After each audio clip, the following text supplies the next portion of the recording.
সর্বশেষ যে লোকটা জান্নাতে যাবে তাকে আল্লাহ তাআলা জাহান্নামের আগুনে পোড়াতে পোড়াতে ছাই বানিয়ে ফেলবে।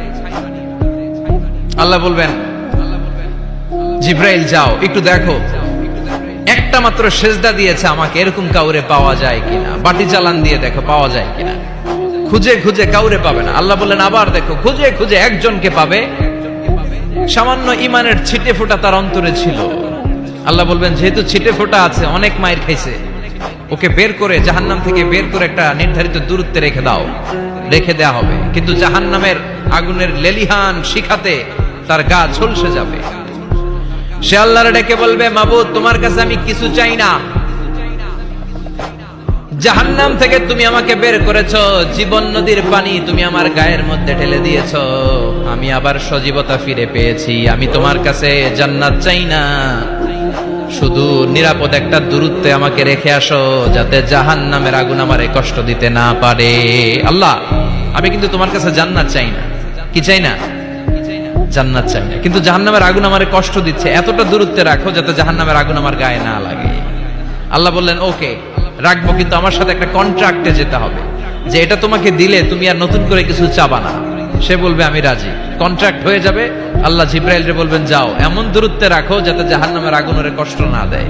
রেখে আসা হবে, অনেক দিন সে ওখানে আনন্দে থাকবে, আল্লাহ শুকরিয়া করবে। সে মনে মনে বলবে, বেঁচে গিয়েছি, আমি বেঁচে গিয়েছি, জীবনে আর কিছু চাই না, জাহান্নাম থেকে আমি বেঁচে গিয়েছি। অনেকদিন থাকার পরে মনে মনে ভাববে, বাইসা তো গেছি, কিন্তু নতুন করে একটু ট্রাই করে দেখি, জাহান্নামের সৌন্দর্যের দৃশ্য একটু চোখ দিয়ে অবলোকন করা যায় কিনা। সে আল্লাহর ডেকে বলবে, আল্লাহ ইনদি সুআল, আমার একটা ফরিয়াদ আছে। কি ফরিয়াদ? আল্লাহ আগেই বলে রাখি, আমি কিন্তু জান্নাতে যেতে চাই না। আল্লাহ বলবেন, কি চাও? সে বলবে, আল্লাহ তোমার জান্নাতটা তুমি কত সুন্দর করে বানিয়েছো, আমি একটা নজর শুধু দেখতে চাই। জান্নাতের দরজার সামনে নিয়ে যদি আমারে বসিয়ে রাখো, দ্যাটস ইনাফ, আর কিছু চাই না, শুধু জান্নাতের দরজার সামনে। আল্লাহ বললেন, তুই না ওয়াদা করেছিস, তুই না চুক্তি করেছিস। সে বলবে, আল্লাহ আমারে হতভাগা বানাইয়া তোমার কি লাভ? সুবহানাল্লাহ পড়েন। আমারে তুমি হতভাগা বানিও না। আল্লাহ বলে, ঠিক আছে, আবার সিগনেচার কর যে জান্নাতের দরজার সামনে বসিয়ে দিলে আর কিছু চাবি না। সে সিগনেচার করে বলে, আমি চাবো না। আল্লাহ বললেন, জিব্রাইল বেচারারে ধরে জান্নাতের গেটের সামনে বসায় দে। এবার জান্নাতের গেটের সামনে বসে বসে জান্নাতের সৌন্দর্য দেখা শুরু করবে। সুবহানাল্লাহ। এমন সৌন্দর্য যেটা চোখ দিয়ে কেউ দেখে নাই, কান দিয়ে শোনে নাই। ওই সৌন্দর্য চোখে দেখে, কান দিয়ে আওয়াজ শুনে, মাগার ভোগ করতে পারে না। অন্তরে জ্বালা আছে না নাই?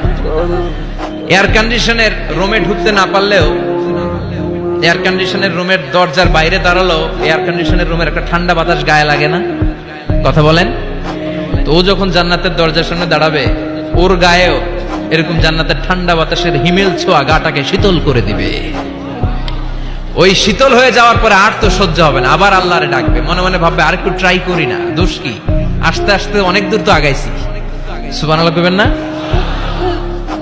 এবার আল্লাহরে বলবে, আল্লাহ ইনদি সুআল, আল্লাহ তুমি যদি কোনো বিষয়ে নতুন করে ডিসিশন নাও, তোমারে জিজ্ঞেস করার মতো কি কেউ আছে?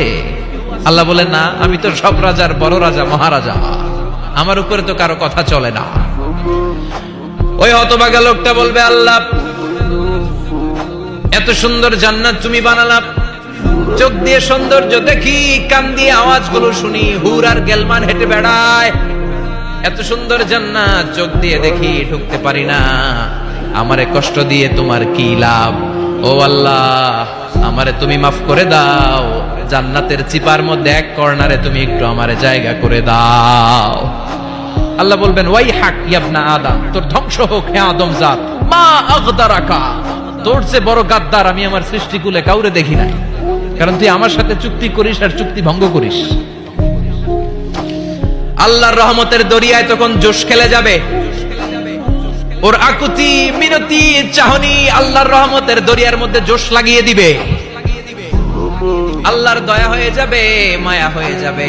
আল্লাহ বলবেন, ঠিক আছে, জান্নাতে যা। লোকটা এবার এক দৌড়ে জান্নাতের ভিতরে ঢুকে যাবে। লোকটার দৌড় দেখে আবার লোকটারে আল্লাহ ডেকে বলবে, একটু দাঁড়া, একটু দাঁড়া, জান্নাত তো দিছি, তো দৌড় দিলি কেন? সুবহানাল্লাহ কইবেন না? লোকটি বলবে, আল্লাহ প্ল্যান তো আমি কম করি নাই, এত চেষ্টার ফলে আমি আসতে পারছি, আবার যদি তুমি বাইর করে দাও, এই জন্য এক দৌড়ে এমন চিপার মধ্যে লুকামো যাতে তুমি আমার না দেখো। আবার আল্লাহর রহমতের দরিয়ায় জোশ খেলে যাবে, আল্লাহ কাছে ডাকবে, কাছে আয়, ও গোলাম তোর কি মনে চায় আমারে বল, আজকে তুই চাইতে থাক, আমি দিতে দিতে তোর মনের সব আশা পূরণ করে দেব। লোকটা খুশি হয়ে বলবে, আল্লাহ আমারে এটা দাও, বাড়ি দাও, গাড়ি দাও, নারী দাও, এটা দাও, ওটা দাও, একের পর এক চাইতে থাকবে, আল্লাহ সব তারে দিতে থাকবে। চাইতে চাইতে লোকটার সব চাওয়া যখন শেষ, সে বলবে, আল্লাহ আর আমার চাওয়ার কিছু নাই। আল্লাহ বলেন, নো, এত তাড়াতাড়ি যে তুমি খেলা শেষ করতে পারবা না মনু, আমার সাথে তোমার এই খেলা আরো লম্বা সময় চলতে হবে, তোমার অনেক কিছু চাইতে হবে। তুই আজকে চাইতে চাইতে তোর সব চাও আমার কাছে বলবি, আর আমি দিতে দিতে তোর জীবন ধন্য করে দেব।